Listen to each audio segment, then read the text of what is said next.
I'm gonna make coffee. Give me 1 second, guys. I'm gonna make coffee. I'm gonna do dishes. And I'm gonna get more water. Be right back.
Ow, my shoulders.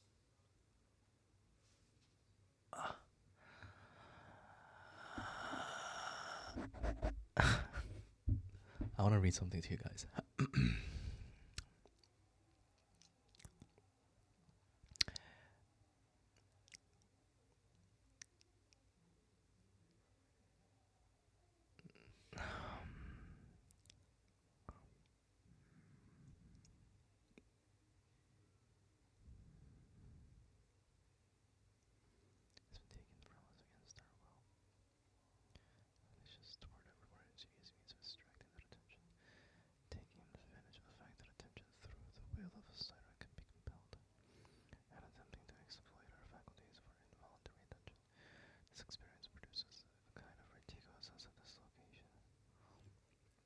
Alrighty.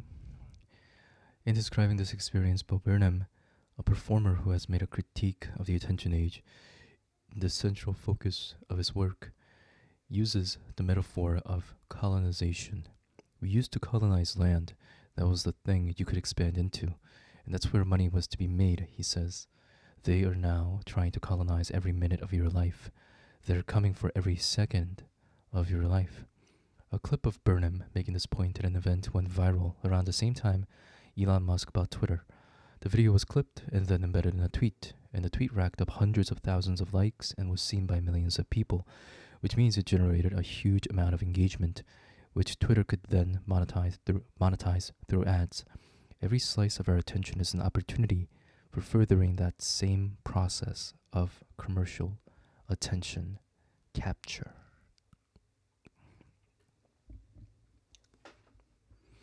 I'm not trying to be a hipster or a smartass, but do you guys ever get the thought whenever you're scrolling down,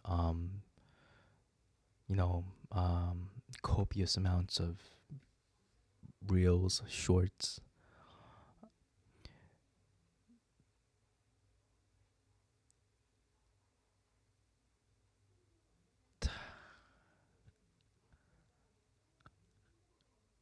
I gotta think. Actually, I'm not. I gotta think about it.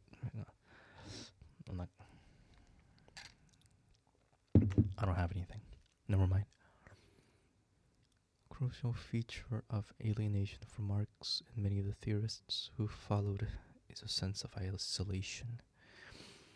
The experience of being detached from our true selves or ownership of our own bodies also has the effect of making us feel distant from others. Really?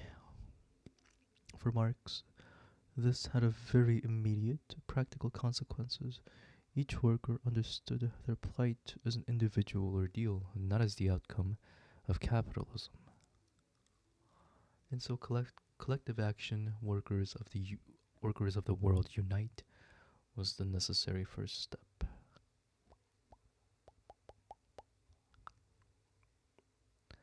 Attention age alienation also has at its core an enduring sensation of isolation and social alienation.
I want to read something about this is so funny because like this was not even 50 years ago.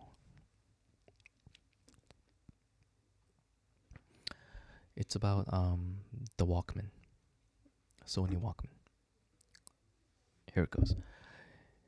And so it was until 1979 when Sony introduced the Walkman, the first mass-produced portable individual device for listening to music.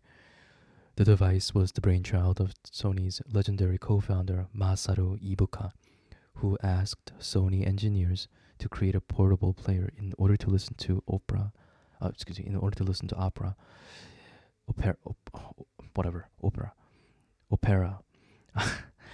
on his long-haul flights. It was immediately a hit. Stores couldn't keep them in stock at the very dear price at the time of $150. But the isolated attentional force field it created around its users prompted a backlash. Force field. The manager at a Tony Manhattan department store called it the disease of the 80s. A CBS record executive declared that it was the end of meeting people. It's like a drug. You put the Walkman on and you blot out the rest of the world. In seeking a sort of emotional climate control wherever we go, one critic asked, are we not simply proving anew our growing determination not to deal with one another? So we have a CBS record executive and a critic. And one New Jersey town even banned the device. The law remained on the books until 2016. Sony was so concerned about its hermetic loneliness of the experience that its first model had 2 headphone jacks and a button to talk to the other person plugged in if you felt too alone. The New York Times reported that the orange button was like a panic button, an emergency share feature, and that a Sony co-founder later wrote that the company was hesitant to release a product that could be considered selfish. It's funny, adorable even to read these concerns now. The basic headphone technology has become so ubiquitous that we no longer even take note of the fundamental strangeness of someone who is in public, but whose senses and attention are being dominated completely by a personal device. That's just life. The Walkman gave way to the iPod and then the iPhone. It's now extremely rare for me to go more than a few minutes walking the streets of New York City without my headphones in. Now, this is something that I want to talk about.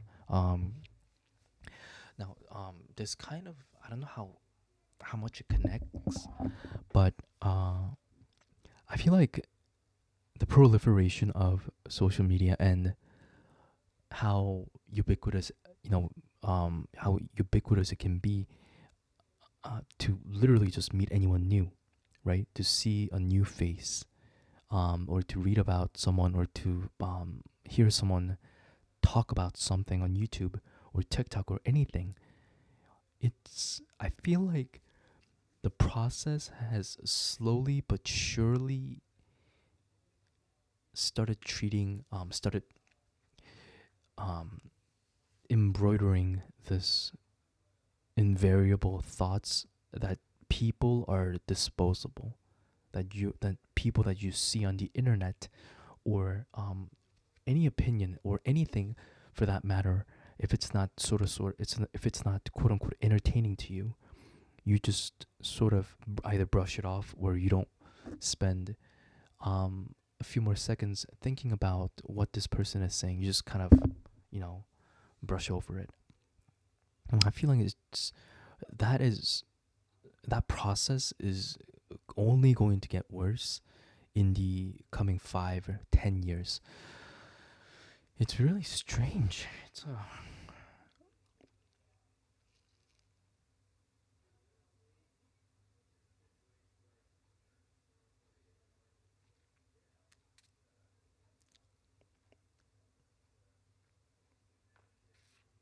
Oh, yeah.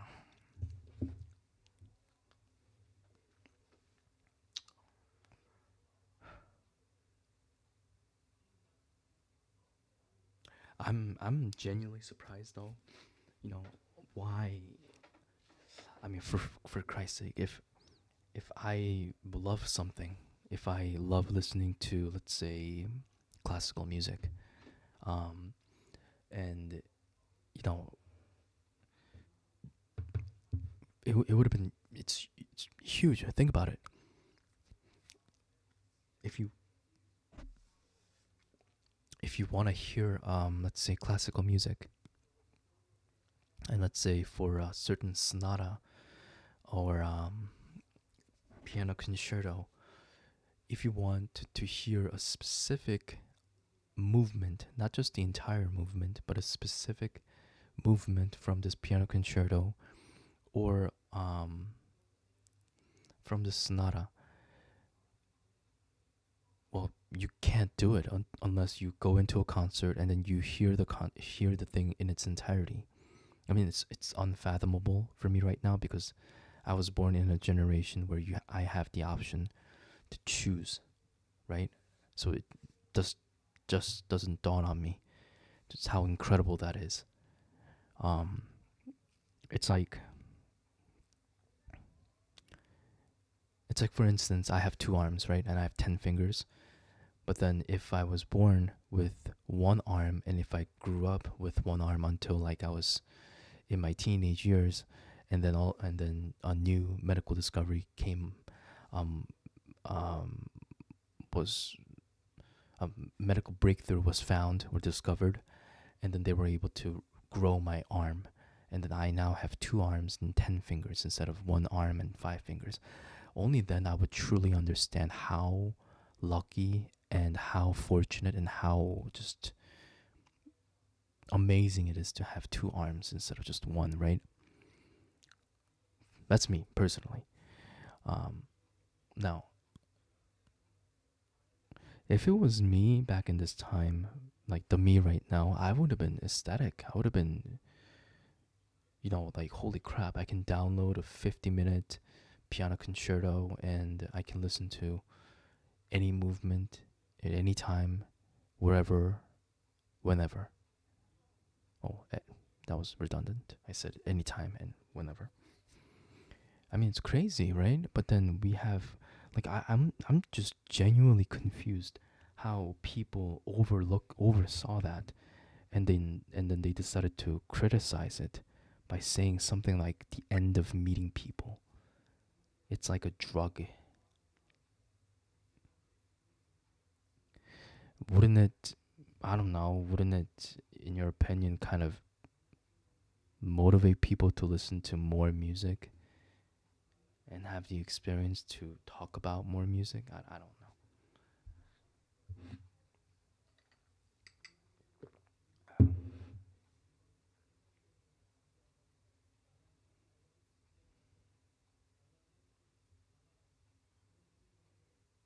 And we're talking about portable music device. For Christ's sake, how does that even? I don't know. I guess they were. I guess they were a bit dramatic. Oh,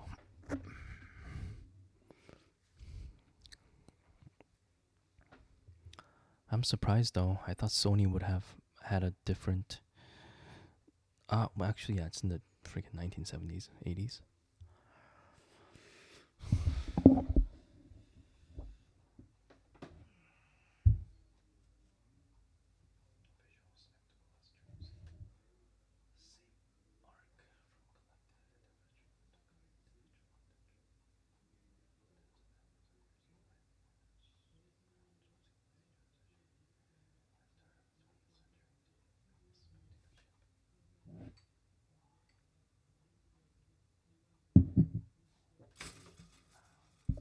Shit.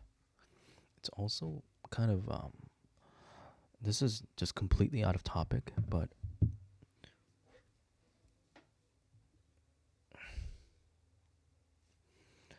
I've heard the Korean movie industry is, well, it's, I wouldn't say it's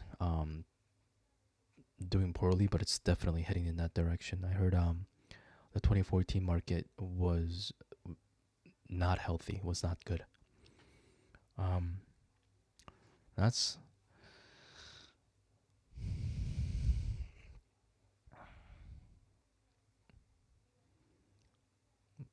No, the only two things that I can think about right now would be either the movies that were released in 2014 were just really not that great, or um, you can't, if only one or two movies are great, then it's not really a great market, right? Um, or two, people are actually wanting something great, but then the talent just isn't there. Um,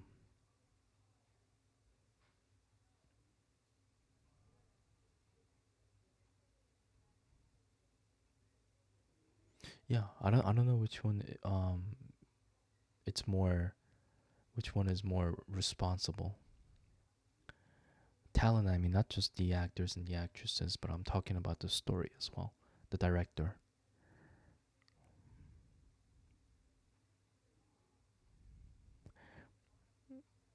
It's it's not even something that you would kind of say that it's wow, it's really bad, but it's something that you just don't want to bother with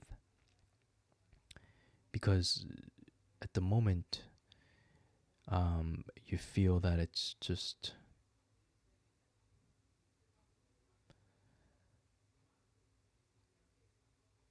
like you don't see the point of watching the movie. I think that's the better way. So recently, I started watching this show called The Severance, and I watched Black Mirror before, right? So I kind of get the whole in Black Mirror. There's something called a cookie. They obviously took the word from the internet. It's basically your information. It's like when you go into a website stores your quote unquote cookie. It has your information, your preferences, etc. So the writers at Black Mirror took that idea, which was very clever considering that this was over 10 years ago. I think. I think, right? Yeah. Almost 10 years ago. I don't know, but definitely around there. And when it did, it extracted that information from an individual, and it was while they reused, excuse me, not reuses, while they reused the idea a couple of times, it was never made into like a whole, like series kind of thing. Now, Severance is quite similar to that. The basis is um, a, a worker at a company can volunteer to undergo a process called um, s- severing or severance. It's when they inject something inside your brain, which creates another you called ini in that company. It only activates inside the company when you're working at the company, mm, and it deactivates when you are out, aka when you clock out. So you would have an ini, but an innie and an outie. Outie is your actual self, the one that decided to undergo that process of the severing process. Actually, let me pause because I want to read, but I don't want this story to get very long. Um, it so the first episode was interesting because from my memory,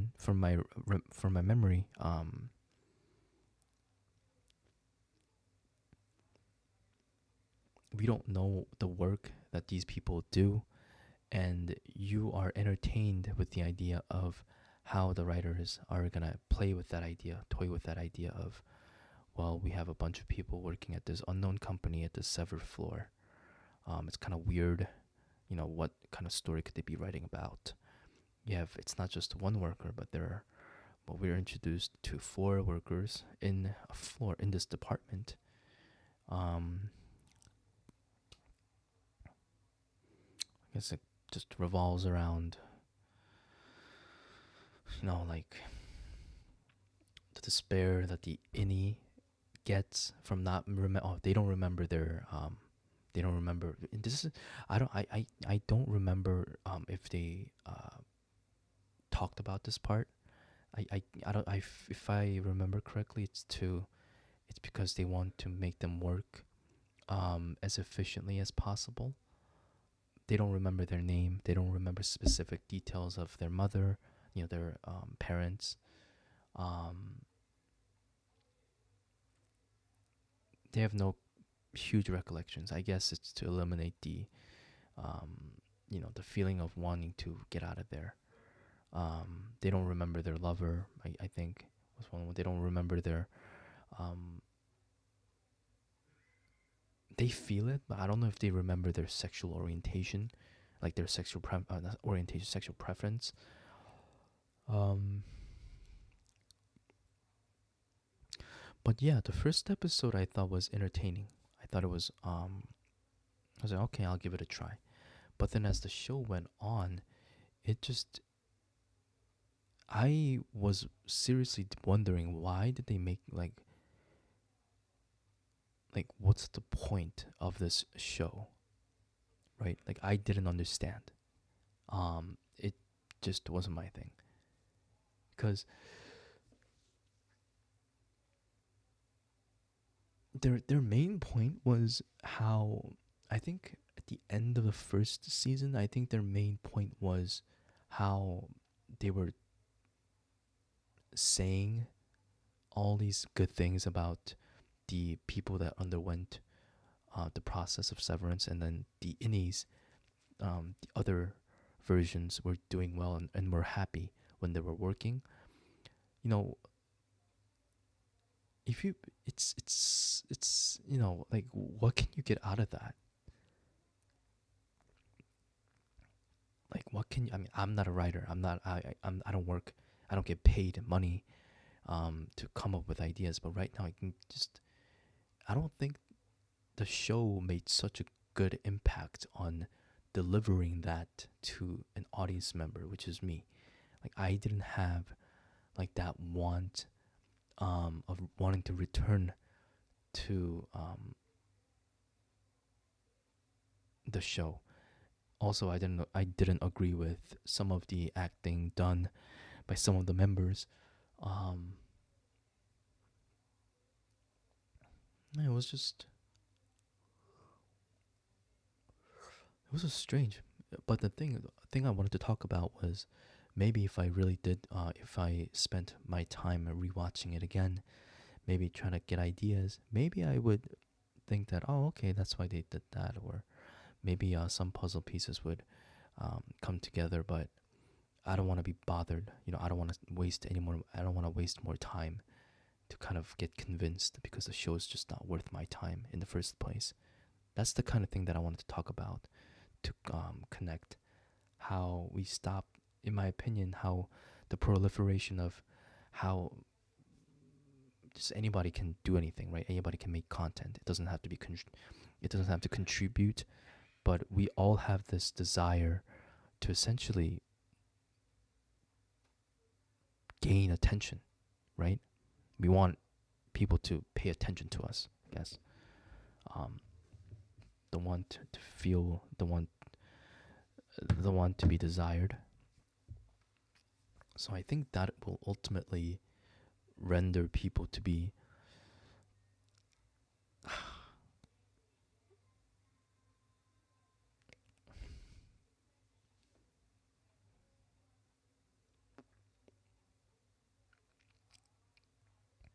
I think it's just indifference is what I would call. People are becoming more they're becoming indifferent to each other. But anyways, I spent too much talking. I'm supposed to do. Okay, this is gonna be 20 minutes. 46.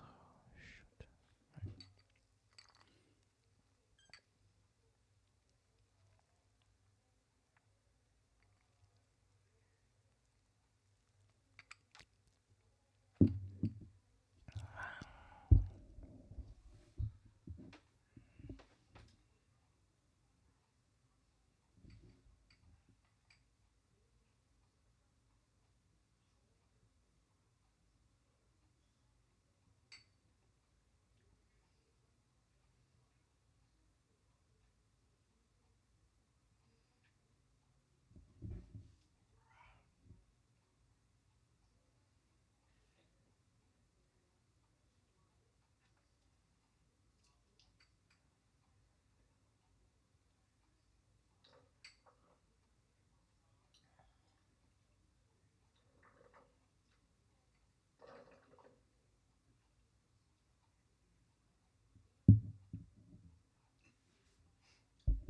I'm curious what the people who thought a portable music listening device was the end of meeting people. I'm curious what the CBS record executive thought of television, or this music critic, or this manager at a Tony at Manhattan department store. I wonder what they talked or said about the television. I mean, if my God, if the Walkman was the end of meeting people, or it's like a drug, then wow, I don't even want to imagine what TV must have been like for them. What's worse than that? End of meeting people.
enforcing the commercial breaks.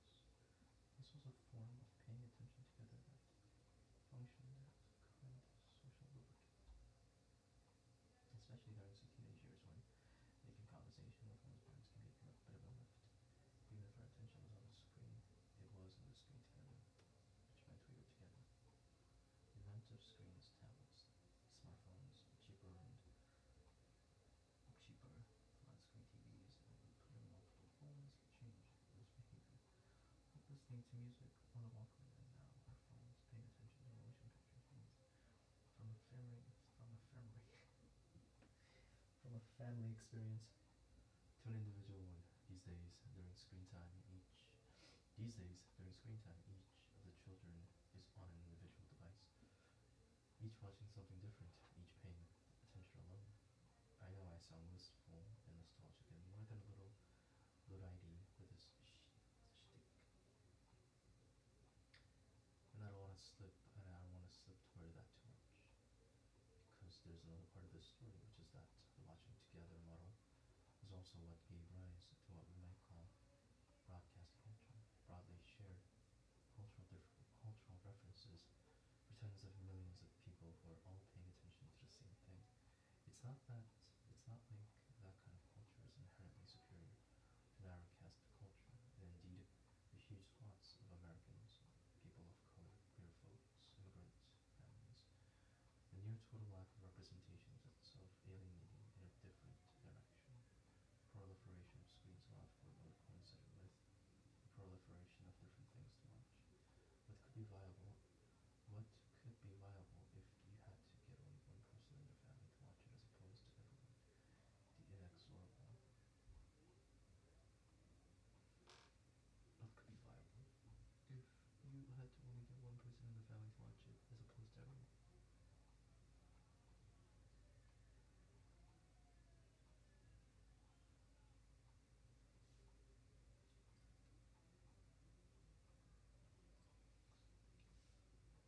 The inexorable logic of attention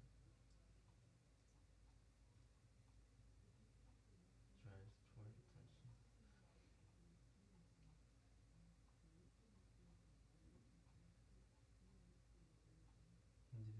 Individuation, both the form and constant.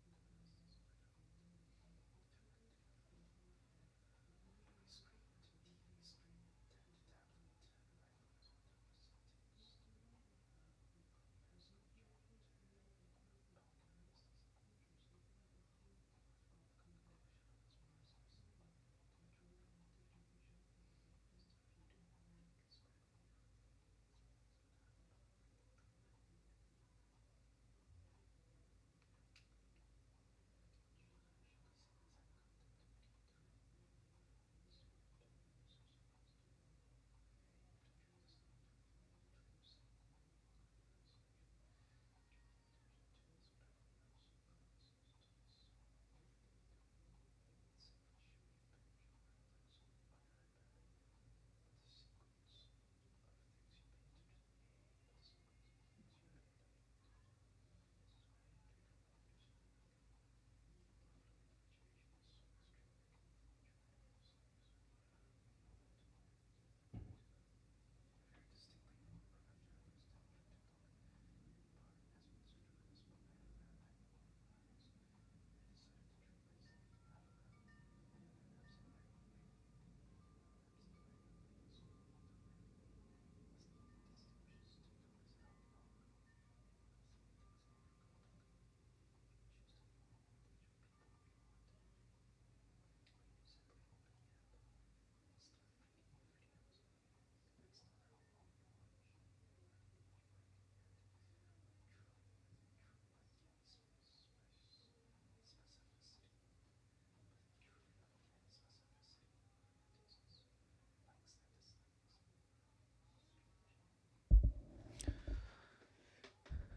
If the media, if the media, I don't know if anyone asked this. I actually want to talk about this. If the media or the algorithm, like on TikTok or Instagram Reels, is constantly feeding you something that you may like, is it what you really like, or is it what the machine thinks you like? So is it your true unopinionated taste, or is it something that the machine, upon gathering millions and billions of data from people all over the world, or are you is that just a conglomeration of that? So are your tastes truly your tastes, or is it non-original because it came from the system? Does that make sense? It's something that I really, really, really think needs to be addressed in our modern society, contemporary society, with the younger generation. With, let's say, for music, everyone is so, it's so, I respect what people are doing, right? Because, well, like, it's not the same thing as, like, who am I to talk about it, but it's just truly your freedom and your right to kind of do whatever the hell you guys want to do, right? With your own self. So, but with music, it sometimes truly boggles me how people are so inadvertently obsessed with ratings, with rating things, and what other people think, right? If it's your friends, I think that's completely fine, right? Like, if I had friends who liked this album, or if I had friends who didn't like this album, I would be like, okay, let's talk about it. But I would do it in a, I would do it in a different way, right? I wouldn't go all, like, all specific and everything like that. I would just troll my friends, right? And the reason why I would do so is because it's just how I am with my friends, and it's very unique. It's what makes me me. So that would be different. But something like that would kind of um, would go on because I respect my friends and everything. But um, I think that's completely. I think that's fine, right? I think that's completely healthy. Um, but I don't understand the logic behind. Okay, let's say you liked a certain album, right? You liked a certain sound, but then everyone else says that it's bad, or it's just terrible, or it's just crap.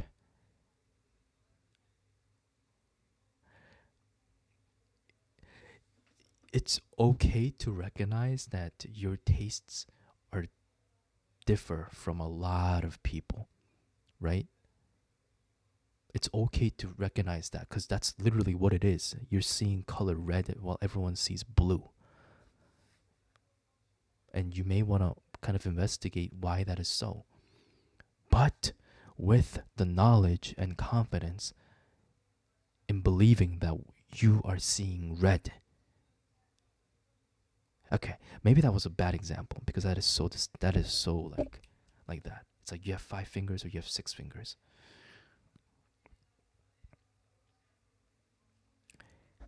If you if you like something and you know why you like it, what's the point of, like, why would your opinions kind of like thicker and melt away? Why would that melt away? I don't understand. Or why would that kind of turn into this process of, or okay, everyone else just has shitty taste in music. Like, why would it turn into some negative outlook like that? If you like something and everyone else doesn't like it, well, that's what it is. Okay, you're. I think it's completely fine to be curious. Like, why would that be so? Whilst knowing, your opinion is not gonna change, because what you felt, what you heard, is very real. It's real to you, and only real to you. That's what subjective means. Individuality means. Um,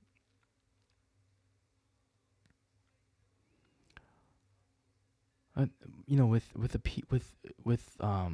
with teenagers and young adults being as so influenced as they are, and they don't even notice it. Not a lot of people can notice that they can be easily influenced by anything without recognizing that they abandon their thoughts of, wow, maybe this album really is great, or maybe this album really is bad, without fully understanding why, like, it's bad or it's good for you, right? I don't know. It's just mind-boggling. I mean, it's just I just don't understand. Because I grew up listening to music that I liked. I didn't listen to music that other people were like. I no, I didn't listen to music. Um, what was it called? Where I wasn't even aware of. I wasn't even aware of that. I just discovered new music, and if I liked it, I liked it. If I didn't like it, I'm like, okay, no, right? That's I don't know. The main point that I wanted to make was just why, like,